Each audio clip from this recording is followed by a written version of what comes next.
It has been a hot minute since I have done a book tag.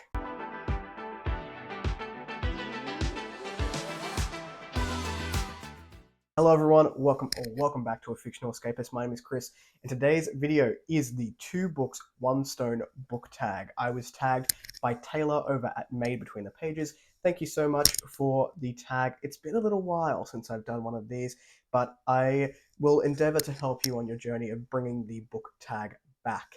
In that video, Taylor also mentioned another tag which she created herself called the Personal Canon tag. I haven't watched that yet, but I will, and then I will do it to bring the tag back into life into the BookTube sphere. The original tag for the 2 books, 1 stone tag was over at Sean Breeze Books, and again, I'll have that one linked down below. So this tag is all about looking at the second book, and it's a little bit different to what is your favorite. It's like looking at the second book you read last, or like the second book on your TBR and things like that. Just a bit of a fresh flavor to the tags that we sometimes see on the platform. So we're going to jump right in. I think there's about 8 questions or 9 questions. One of these does get a little bit dark in terms of my answer, but I'm trying to be as honest and transparent as possible. So if you're curious about that, I will have a content or trigger warning before I start talking about that particular thing. I think it's question 9 when we get to the quote section. So without further ado, let's jump into the tag. Question number 1. The second last book you read. So I had to go and look at my Goodreads for this one because I feel like I'm in the middle of about 100 different books right now. It's only 3, it's not that dramatic. Maybe it's 4. Anyway, not 100.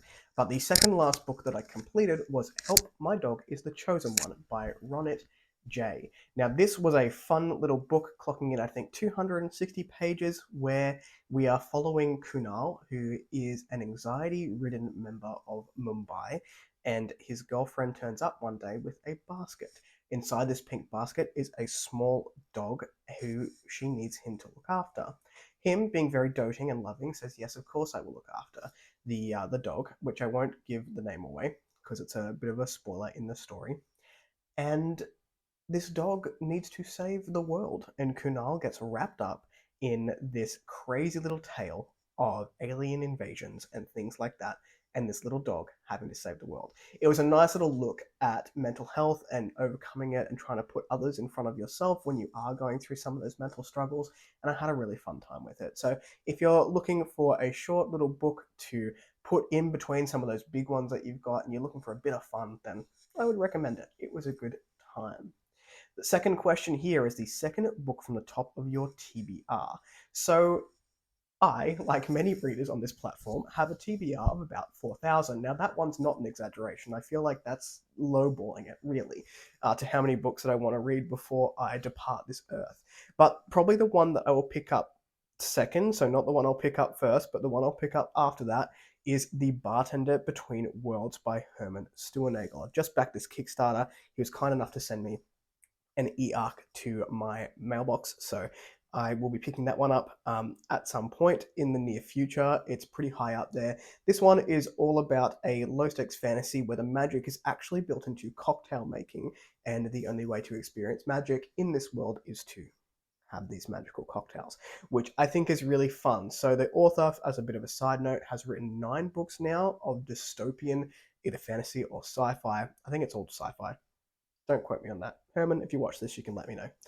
And this is jumping into cozy. So we're here for it. We like a bit of a genre change up. I'm looking forward to giving that one a go. Question number 3 is 2 2-star reads. Now, personally, I have to cheat on this one because I don't really read books that I don't enjoy. So I think one of these was a 2.5 for me, and one of these was a 2.75 or a 3. I'm not totally sure, but these are 2 books that I finished which I would not put middle of the road for me. I'd put underneath. Now, this first one is going to be controversial because some people love it, and I just thought it fell so flat for me, and that is Illborn by Daniel T. Jackson. I'll put it up here. I recently unhauled it. This book, for me, just took every fantasy trope without thinking about how to make it different and vomited it onto the page. It was then 200 pages too long. I also thought that one of the characters was like real sexually predatory towards men in not a consensual way, and I didn't enjoy that. But a lot of people love this book. It really didn't work for me. I thought it was so very average. But that's again me. Other people love it, and I love that for them. The other one that I'm going to mention here is the Malice Box by Martin Langfield. Now, to be fair to this book, it is not a genre I generally read. So this was a thriller, and I read it because a friend of mine at work thought I would enjoy it because I liked Matthew Riley back in the day, and she gave it to me to borrow. And I just wanted to read it because she was kind enough to give it to me. It was fine. This one I probably lent more towards a 3-star. It just was very convenient. So this was like crimes of religion, or they were using the church or something, and it was all about Spanish Inquisition. Obviously, I've retained not a lot of information about it, but crime thriller, the church. I don't. It was fine, but not memorable for me personally. Changing pace at question number 4, we have 2 great books by the same author. Now, I liked this author before they became an auto-buy author for me, but my last 2 reads from them have really shot them up to just someone that I will continue to support and continue to buy their books, and that's going to be Palmer Pickering. So the first one I want to mention is Heliotrope. So this one did the rounds with Spiffbo 9 last year. I think it was a semi-finalist, The Ring Light and the Glare and the Gloss. They're not friends. But this book is fantastic. It still has one of my favorite scenes of a book ever written, a favorite opening scene with this mosaic pear tree. It is fantastic. It is beautiful. It is captivating, and it really showcases what Palmer Pickering can do with her work. So I think that Palmer Pickering is a master of slow burn world and story building, making you want to know the characters. Like in this book, we go with them to breakfast, lunch, and dinner, but you want to do it at the end of the day. And that was fantastic. Also, the ram in this is like one of my favorite animal companions. I don't know why, it just amused me so much. And the other one that I want to showcase where she does this really well is Light Fighters. So I've read this recently, and the heliotrope bookmark fell out. Read this recently, and it's the follow-up to Moon Deeds, and I thought this book was fantastic. Moon Deeds really does set it up, but if you like a sci fantasy that is slow burn where things are happening all the time, the progression is just happening all the time. There are characters in this I loathe, and there are characters in this I just want to see grow and do good things. And I cannot rate Palmer Pickering highly enough. And now getting to work with her on her next series is an absolute blessing, and I'm so honored to be able to be part of any part of that journey. I could talk about Palmer Pickering for a while, so I will move on. Question number 5: 2 bails or 2 books you wish you bailed on? Wait, 2 bails or 2 books you wish you bailed on, or 2 books you hated? Okay, I didn't hate one of these, but it did make me bail on the series, and I wish I didn't read it because it sort of tainted my experience with the rest of the series, and that is going to be Record of a Spaceborne Few by Becky Chambers. I'll put it up here. I adored The Long Way to a Small Angry Planet. I think that book was thought-provoking, all vibes, no plot, but talking about acceptance and just consent and LGBTQIA plus issues, and I just thought it was so beautifully written and so beautifully explored, and there was a loose plot in there with some black hole jumping and things like that. The second book, which was called A Closed and Common Orbit, was okay, but a lot of it followed a very similar formula, but it felt like it dumbed it down. And then we got to book 3, Record of a Spaceborne Few, and it did that again and again. The quality of the story, in my opinion, was lowered, and we were also like, I wasn't even sure what was happening half of the time, and it felt so disjointed. So I wish that I hadn't read it, and I basically just left my experience to that first book because the first book is fantastic, and I really enjoyed it. That being said, I'm still curious to read more of Becky Chambers because I don't think that I won't like anything else from them. I think I will read the 2 novellas in the world. I think it's in the same world, but that would probably be where I go next with that. And the other one I did hate, and I did DNF, and that was The Book of Accidents by Chuck Wendig. and this just put every horror trope in a book that I did not enjoy.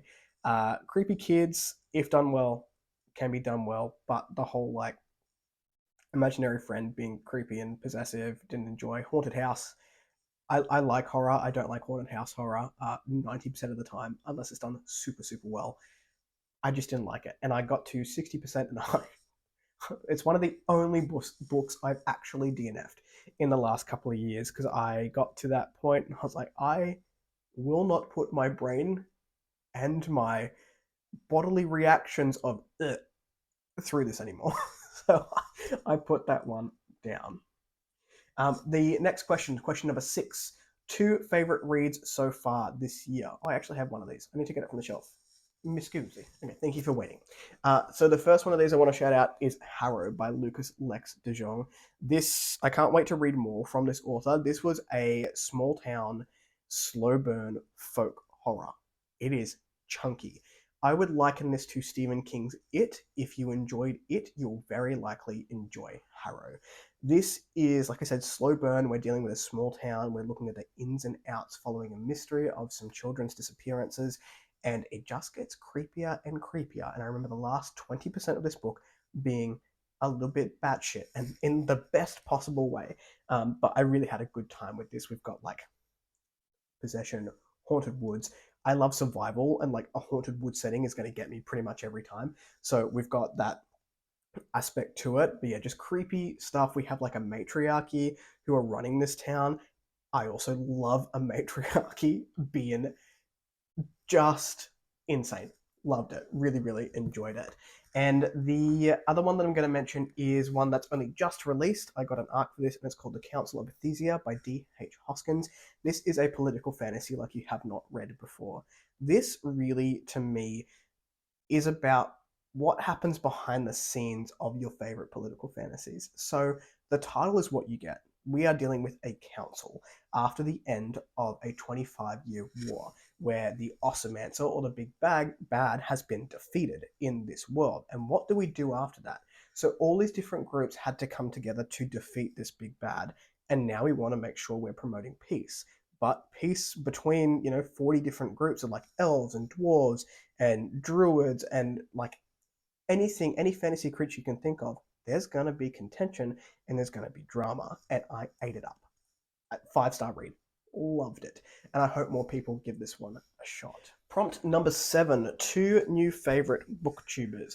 So I'm going to have to shout out my boy Luke Winch. I'll put his channel up there and will also be linked down below. So Luke is someone who I came across this year. I've had him on the channel before to discuss, I think it was Anne McCaffrey earlier in the year, and he's just someone I wish I could hang out with in real life. I think we have fairly similar outlooks on life, fairly similar struggles mentally that we've had, and I just wish I could go get a pint with the dude because I think he's severely underrated here on the platform. He's just authentic, and I think he's quite similar to me in bookish opinions, where we tend to love the things we love. We don't really hate anything, so we'll give anything a shot. And I think that's why I gravitate towards him. He just loves and finds joy in reading, and that's what I'm about. I really, really think that he deserves more praise here on the platform. And the other one is going to be an author friend of mine that I've been working with for a little while now in terms of alpha reading, and just really, really enjoy her content and her company when I get to chat to her online. That's Helen Rigg Pedersen, who is the author of Waking Ursa Minor, or the Reverter Rising series, and also the Zemkoska Chronicles, so the Romantasy series, starting with the Briar Crown. Her channel, she's got some really cute vlogs. Getting to see her life in Norway is fantastic. I'm a sucker for a vlog. I feel like people know that already. But she's very soothing and very honest about the process of writing and what she's doing in the indie space. Right now, she recently did a video about how to support indie authors, which I thought was fantastic. But yeah, I'm just really, really enjoying her content when she's putting it out, and she's got like 60 subscribers, so I think y'all should go and subscribe and give her some love because I think she is fantastic.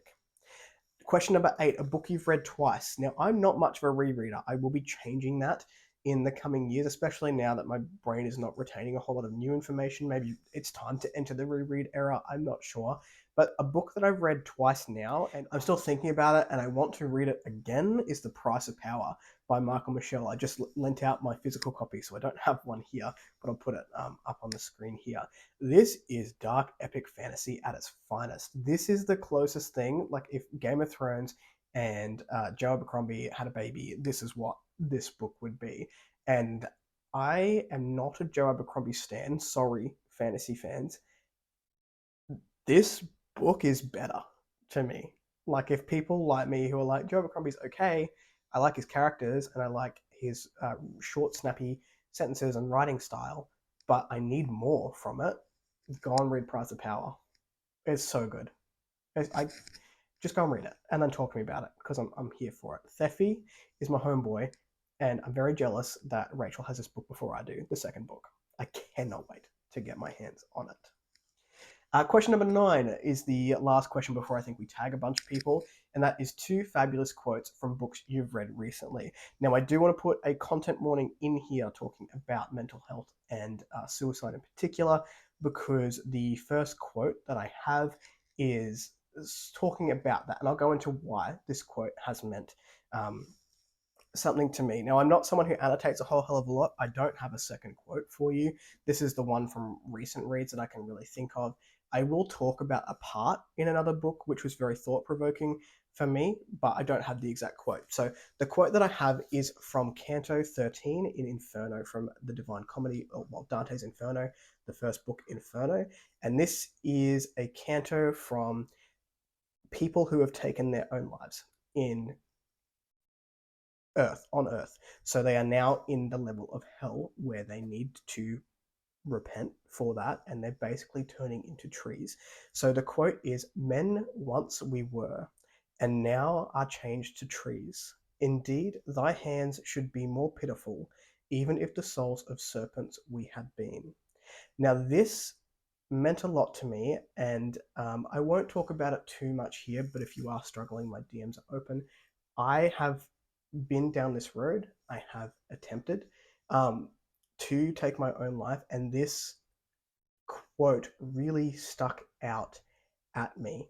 So the people who were going through this have been turned into trees, have been turned into new life, but the story behind this particular canto, and because each of these cantos have a much deeper meaning than the 3 or 4 pages that they are on the page, but Dante basically starts talking to these tree creatures to find out what was happening there, and they become soul trees. And I thought that was really beautiful, and a beautiful sort of circle of life. And this is all based in Christian allegory, so there's more to it than that, which I won't go too far into. But they become soul trees essentially, and they force the souls in this level of hell to feel human emotion consistently, because they rejected that human form in their own lives, and they've gone into this particular circle of hell. And it's just a reminder to me that that was a time in my life that I've been able to move on from, and I didn't see it at the time, and many people won't see it at the time, but there is so much more to live and to grow for. And I thought that imagery of the tree and being able to grow past that, even though it's quite a dark meaning in this particular book, it's just stuck with me for the whole time. So when I was looking for this quote, it's dark. It's not like the light and fluffy that I normally have on this channel, but it is something that is quite close to my own heart. Now, like I said, I'm not a big annotator. I don't take notes. I don't tab or anything when I'm reading. So I don't have an exact quote for this next one. But this is a cult horror book that I read quite recently called Just Like Mother by Anne Hetzel. I'll put the cover up here. Sorry if I mispronounced the last name or I forgot the last name. And this was all about motherhood and the value that society says that people with uteruses have, and that they need to bear children in order to have value.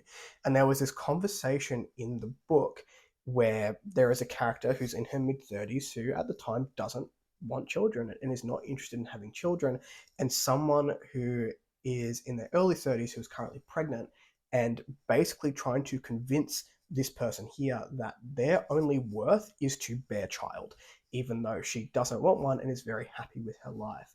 And I just remember that this conversation of, is my worth tied up in my ability to bear a child, or why does my life have to belong to someone else? Why does my life belong to my mother until the point where I can bear children, and then I have to become the mother in order to have worth in society?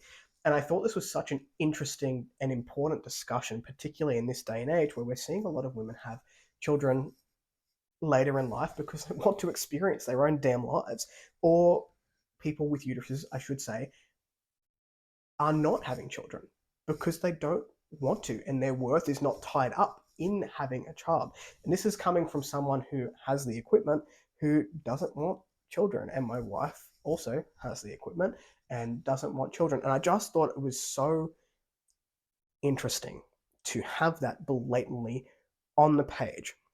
And that is not to say that, you know, people cannot want to have children, because there are many, many people out there, many wonderful and beautiful parents out there in the world. One of them tagged me in this video, but it was just interesting to have that concept. And also, I guess, the discussion around, do you lose yourself once you have a child? And why does your personality in your life have to revolve around the being that you create? It doesn't. You still get to have a personality. You still get to be yourself. Anyway, something I get quite heated about, because, you know, Rachel and I, now that I present to the world as a straight white dude with my wife, even though I'm not. And it's a question we get. Are you having children? Why are you not having children? It's different when it's your own children and things like that. And, you know, the answers just are never accepted. So it's quite interesting from a societal standpoint. Anyway, on that note, and after that little ramble and tangent that we went on, I come to the last question, which is, tag a number of booktubers. Now, the caveat to this is that it total must be divisible by 2. So I was going to go with 6, but I will leave some people to also be able to tag others, and I'll go with 4. One is going to be Kayla over at Kay's Hidden Shelf, one of the channels that I absolutely adore. We've got Roger from Rogers Reads. Haven't seen him do a tag in a hot minute, so you're welcome, Roger.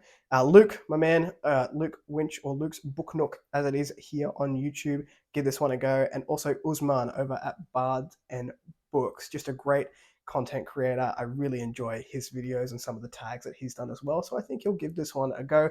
And I also read the Divine Comedy with him. I think, Usman, you did better with me at book 2 because I've not gone back yet. But those are that's the tag for today. So that was the 2 books, 1 stone book tag. Thank you, Taylor, again for tagging me. I hope you all enjoyed it. If you like the content, give one of those. If you want to see more of it, click subscribe at your will, and I will catch you in the next video. Ciao.